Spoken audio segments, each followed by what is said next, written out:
তেঁতুল চা এখানে অনেক সুন্দর সুন্দর আইটেমের চা বানায়।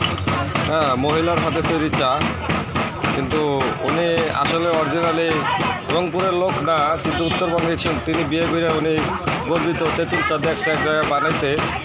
সেই তেঁতুল চা বানানোর পরে ওনার একটু মোটামুটি একটু আকর্ষণীয় লাগলো যে আমি কেন ঘরে বসে থাকবো, তাই উনি এখানে একটা দোকান দিছে। এই যে দেখেন দোকানটা দেখেন, এই যে দেখেন ওনার কাছে বিস্কুট আছে 4 রকমের 5 রকমের, আবার ওই যে এখানে লেবুর জুস বেছে।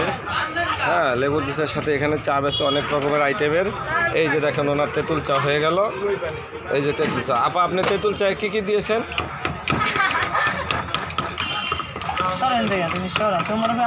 আচ্ছা, যাই হোক, এই আপা উনি তো আসলে কারো কাছে বলতে চায় না, কারণ এটা ব্যবসার একটা গোপন রহস্য। কিন্তু আপনারা যেখানেই থাকেন না কেন, এই চাটি খেলে বুঝতে পারবেন যে এই চাটা আসলে শরীরের জন্য অনেক গুরুত্বপূর্ণ একটি চা।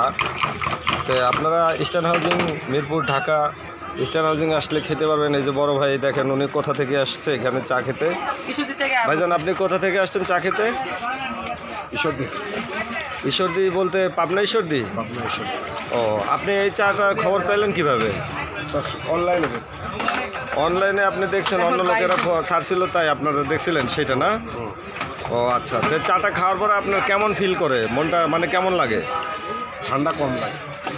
ও, ঠান্ডা কম লাগে। চা মোটামুটিভাবে আপনার এটা খাওয়ার পরে আপনার কেমন লাগে আর কি, সেটা বলতে চেয়েছিলাম। ঠান্ডা তো বললাম, ঠান্ডা কম লাগে, ঠান্ডা লাগার কারণে চাটা খান।